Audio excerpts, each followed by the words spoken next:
Thanks for listening to the WWE Podcast. Don't forget to subscribe on your favorite podcast app so you don't miss a show, or head to WWEpodcast.com.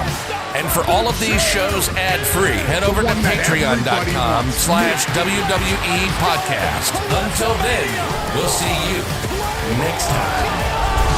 Austin 316 says I just whipped your ass. This is my iron. You're going to acknowledge me.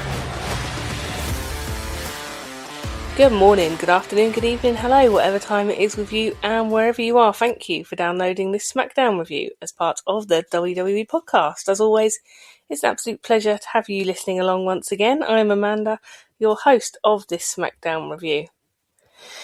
So, for no reason other than home field advantage, we are getting Finn versus Punk on Monday Night Raw this week. Pointless, and I guess we are firmly in filling mode till the Rumble, and when we can start properly counting down the road to Mania. Anyway, let's get to it and review the SmackDown that aired 16th of January from Wembley, London. And we're welcomed by Joe Tess, who's talking up London and Wembley. We see Randy arrive, and he's in a number one contender match tonight with The Miz. We've also got Damian Priest arriving, and he faces Solo. Matt Cardona, who will face Trick Williams tonight. So very busy on the number one contender matches tonight. We've also got Sami versus Ilya Dragunov. Corey is with Joe Tess tonight on comms, and they make a special mention of the London crowd, who are already chanting for Drew. And really, this should be a great night. We go straight to a recap of the 3 stages of Hell match from last week, and a reminder of how all that went down. And we start off with bagpipes. Sweet baby Jesus weeping. Does anybody out there actually like the sound of bagpipes? I want to rip my ears off, and this is part of Drew's entrance, and out he comes. And to be fair, the crowd are very into him. His entrance takes roughly 7 years, and finally he speaks, and of course he says he prayed for this and it happened. Who had that in the sweepstake? We get a long "you deserve it" chance. He says he knows it's been a rough few years in the UK, but if anything can bring us together, it's an undisputed champion. I think this is code for, at the moment, anyone but America. No politics in this show, folks. He says it's the first British WWE champion, and that's him. He says the love he has been shown this week has been incredible. And he says to each and every one of you, screw you. He says he isn't kidding, and screw you again. He says when he got fired, where were you? He says when Roman and the Bloodline were making his life hell, where were you? There was no uprising. Where was his hashtag when Punk was screwing him over? Nothing. And then there's Cody and his referees. He says there's only one person he needs to thank, and that's the only person who ever believed in him, and that's him. He goes on to thank himself, and he tries to get a thank you Drew chant going, which falls completely on its arse. He says there is one person he needs to address, and that's the former champ, Cody. He says he knows Cody is backstage, and he knows how much the former part of former champ hurts. He says that he knows that Cody's team are working hard to try and figure out a rematch, but he'll save them the bother, because before the 3 stages of Hell match, he had Nick Aldis add a clause, which means Cody gets no rematch. He says that he's going to have to start at the bottom. He says the vanilla quarterback era is over, and the dangerous, unpredictable Drew era starts tonight. Thankfully, we get an interruption as it's Randy's music hits, and he gets a ginormous pop from the crowd. Randy gets himself a mic and tells Drew that he thinks him and all the people in London know that they don't like each other. So that he's definitely not out there to congratulate him. He's here to remind them that when he gets the opportunity, he won't hesitate to RKO him, which the crowd, by the way, are totally baying for. Before Drew can respond, we get out Fatu. He heads straight to the ring with a bug up his arse, and Fatu doesn't bother with a promo. He just attacks Drew straight up and absolutely mullers him, chasing him out through the crowd whilst Randy is enjoying the Benny Hill style chase through the crowd. And then we get bloody Miz sneaks up behind Randy and delivers him a skull-crashing finale. They've got their number one contender match literally right now. Come back from the break, and this one is already underway with Miz getting a close cover on Randy, who's only just got his t-shirt off. Miz getting in some good offense and dumping Randy on the announce table, mocking Randy in a way. And the crowd are chanting, "Oh, Miz is a wanker." And I'm guessing the Netflix people can't understand the English accent, so there's no bleeping out of that swear word. Randy now making a comeback, looking for his draping DDT and RKO combo, but Miz slithers away. But Randy is now in total charge, with Miz outside being smashed into the announce desk himself, and this doesn't look good for him at all. This one ends predictably as Randy hits a beautiful RKO midair, getting the 3 count and the win. So a decent match, as it should be. Randy progresses to the fatal 4-way match to determine the number one contender. So rewind a second, what about that opening segment? Well, I thought it was all a little bit predictable, to be honest. Drew playing the big baddie, bad-mouthing the crowd and literally everyone. I did like the inclusion of Fatu and that part of this continuing. Drew suits the slippery heel role the same way I guess that Cody is better in the chasing role. Will we see a Fatu title challenge? Well, I hope so, but I guess this feud doesn't need that. But it was Drew who injured Fatu in kayfabe, wasn't it? We go backstage where we see Drew literally clinging onto the title and legging it out of the arena. He is intercepted by Ilya, who tells him that tonight he will step one step closer to getting his title. He says that he won a title on his first night back because he doesn't fight like anyone else. Drew said he doesn't care because there's a mentalist after him, and Drew confirms for anyone hard of thinking in the cheap seats at the back that he did knock Fatu's teeth out, and he will knock Ilya's out too if he makes the Rumble. We get a reminder of the MFT Wyatt match last week and Solo nicking the lamp. We go to a spooky wookie promo from Howdy, who tells Solo, "You think you stole our light, but you just inherited the weight of what it really means." He says the lamp has never been a weapon. We carry it in the dark, so the dark doesn't carry us. He says it will come back to us like a moth to a flame. They won't rest till it's home. So this looks like we are actually having these two teams feud over a lantern. Lamp on a stick match, anyone?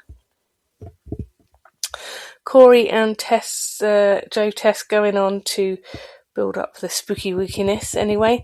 We now move on to the women's tag division and what went down last week in Bliss's match with Julia and the interference of Lash and Nia.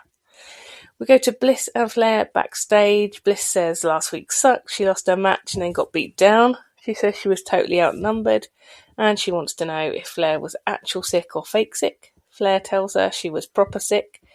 Flair says, "Anyway, you had a title opportunity without me," and claims to have given up loads of title opportunities as she's been putting the team first. I have to say that feels unlikely knowing what we know about Charlotte. Bliss says that she needs to know that Flair has her back. She says she does. And then after she goes, Nia and Lash show up and try and get in Flair's head, telling her Bliss is always playing the victim. Flair tells them to do one. So we continue. It feels to build Flair and Bliss and their split, starting to feel a little bit inevitable now. And even though we all knew it was coming, sooner or later it still sucks. They have been so great together, but hey-ho, let's see what the respective singles rungs brings. Maybe Bliss as champ would be my pitch. We now have Julia out with Kiana James and, of course, her massive handbag. Bit of a subdued reaction from the crowd, and that's polite. They are facing Flair and Bliss in a tag match. Joe tells us that they are here at Wembley tonight, where England beat Germany in 1966. I mean, that wasn't this Wembley, this is Wembley Arena, and the stadium that was the actual stadium that we beat Germany in 1966 isn't the same stadium. It's a new stadium. But anyway, let's not die on that hill. I guess no one really cares. As always, Flair and Bliss get a huge pop, and we start off with Kiana and Bliss. Joe Tess talking up Kiana and telling us what wonderful things she's done for Julia. I must have blinked at that moment because I have not seen Julia do anything particularly wonderful.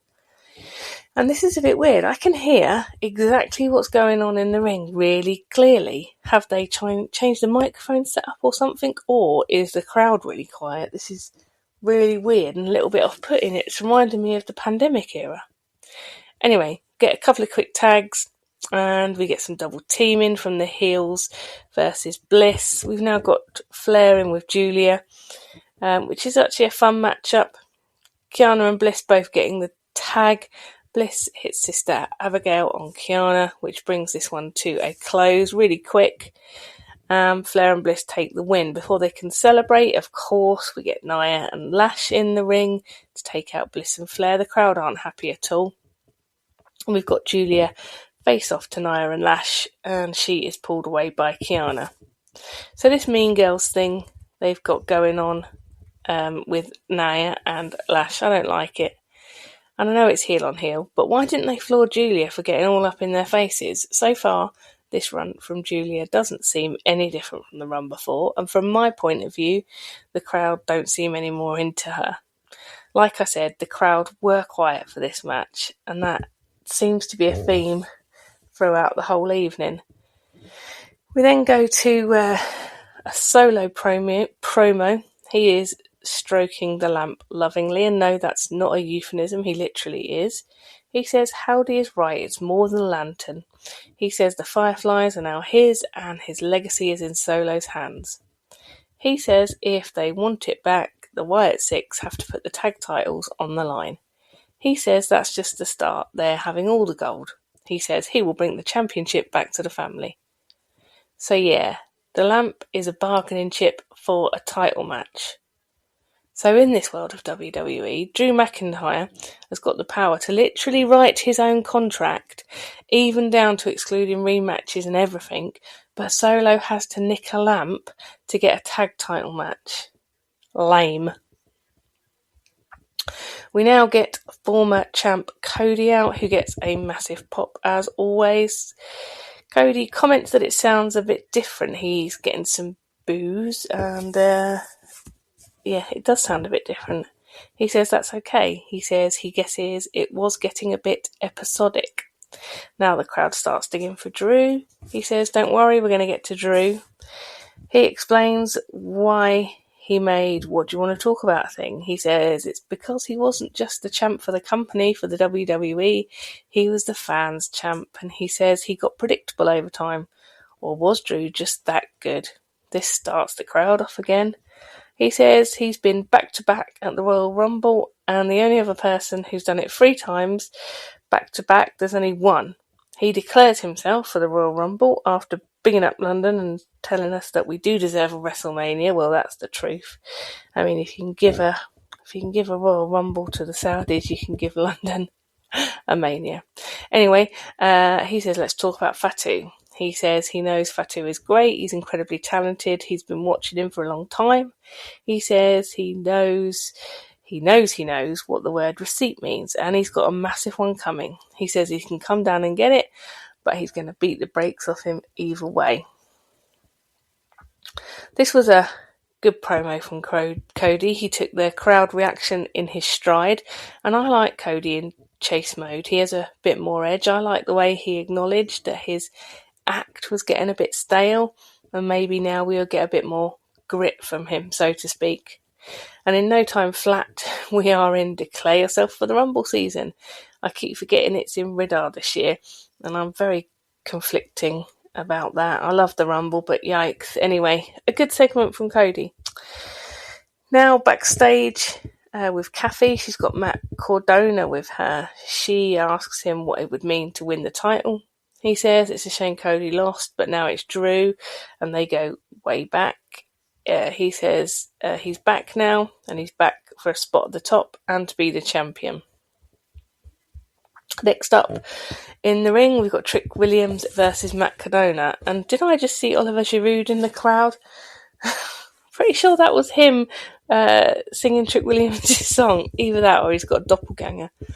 This one kicks off, and we've got two very contrasting styles. This should be a good one. I don't think either of these two will actually emerge as the number one contender, but still, here we go. Williams delivers the trick shot and gets the win to progress to the fatal four-way. This was a weird one. Bring Matt Cardona back for a match and have him lose. Equally, call Trick up and have him lose. Neither are good options. Personally, I might have put them with other people. Maybe to have both been put over. Anyway, I wonder what the plan looks like for Cardona now he's back. I wonder if there even is one. The match was fine, solid enough. And then get Kit Wilson out. I mean, he's pretty much hometown here in Wembley for him. Kit attacks Cardona at ringside and then has a little strut around the ring. We then go to Kathy again. She's got Priest backstage and she asks him how he prepares for this opportunity. He says that he's not going to get ahead of himself. He's facing Solo, and if he was facing him one-on-one, it wouldn't be an issue. But will he be facing him one-on-one? He doesn't think so. He reminds everyone that it was London where he became Mr. Money in the Bank. He says he needs to get past this and needs to face Drew, and he's going to do whatever it takes. We go back to the ring where we've got Kit still chuntering on about toxic masculinity, saying we all need him. While he's talking, Fatu appears behind him and takes him out, and Fatu is a wrecking ball tonight. He grabs a mic and says to Cody, "You've got something to say to me," and he calls him down to the ring. Surprisingly, Cody's music hits and he makes his way down to the ring. He's lost his suit and he's in his tracksuit. They face off in the ring, lumping the hell out of each other. Security come down and try and split things up. We don't see how that ended because we went to the break, but we do see a graphic that confirms they've got a match, Cody versus Fatu, at Saturday night's main event, which should be awesome. I like that detour Cody from getting back straight into it with Drew and let him go at it with Fatu. Yes, please. Now the next number one contender match, Solo versus Priest, and this one is underway. I'm thinking this should be a Priest win, or maybe I'm wrong. Maybe the numbers game will be too much. Already the MFT's proving their use ringside, stopping Priest, putting Solo through the table and attacking Priest whenever the ref's back is turned.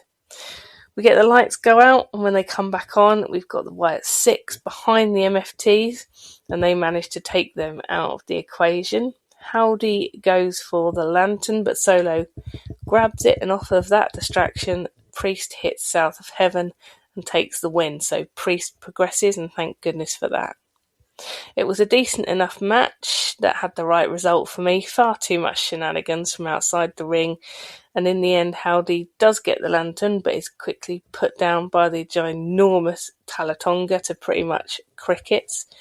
Seriously, is it the sound or is it the crowd? I don't know. Was anyone there tonight? We now get Sami backstage. He's approached by Drew, who is clearly not running from Fatu anymore, and he's back to smug and smarmy. Sami tells him that next week in Montreal he is going to win the number one contender match, and at Rumble he's going to win the title. Drew says, "I've beat you 11 times and you've beat me 0. If you do make the Rumble, nothing will change." So that's a good shout. Maybe it's Sami who will get the win at his hometown next week. That'll be nice, especially nice if he then goes on to take the title back off Drew at Rumble. Doesn't feel super likely though, does it? I'm not sure. What do you guys think? I don't think they're going to let Sami take the belt into Mania. I think we're pretty much locked in. Drew taking the belt to Mania and potentially losing it at Mania, hopefully. Next out, we've got Melo and his US Open Challenge. He's facing a chap called Leon Slater. I have got no idea who he is. Apparently he's from Bradford, which makes him British, but Bradford is pretty far away from London. But there we go. These two are great though. They've got some good chemistry, and Leon Slater is super athletic.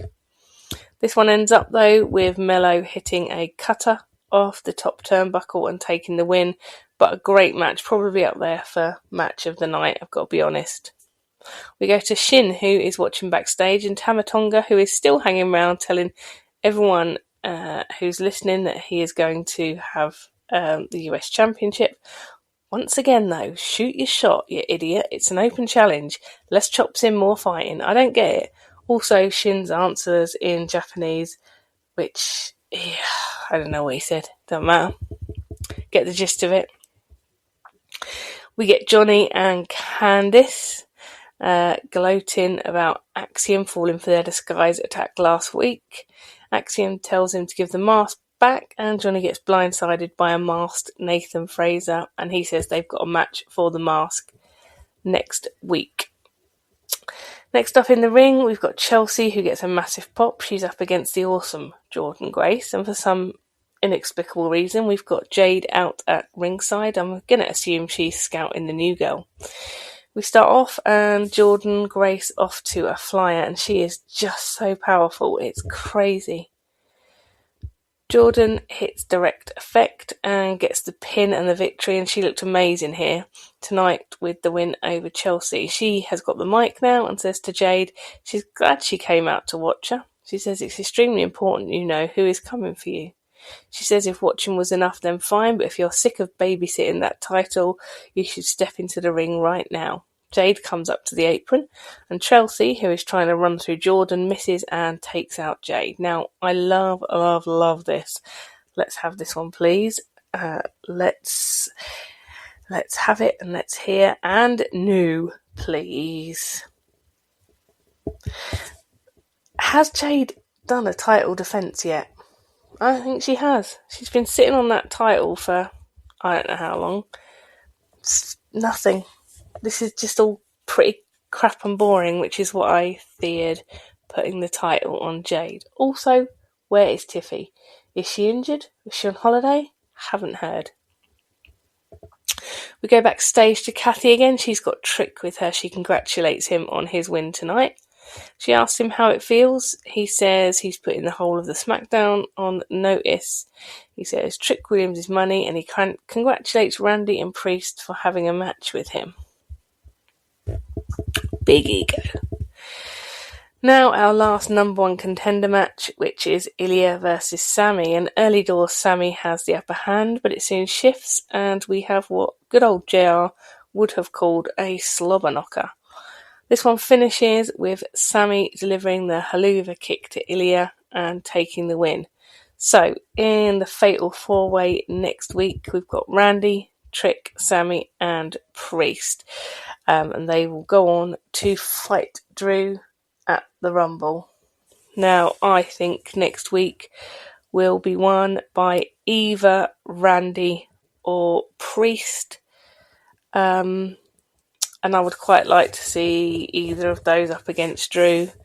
And I would very much like to see Drew lose the title to either of those, but I don't think we're going to have that yet. I think he's going to get a reasonable title reign. I think the Fatal 4-Way next week should be pretty awesome. As Sami is celebrating, he gets attacked from behind by Trick, and we go off the air. They really like Trick. They are super pushing him and his gimmick, which I guess is fine. So tonight's show, well, firstly, what the hell was up with the crowd? Don't know what was going on there at all.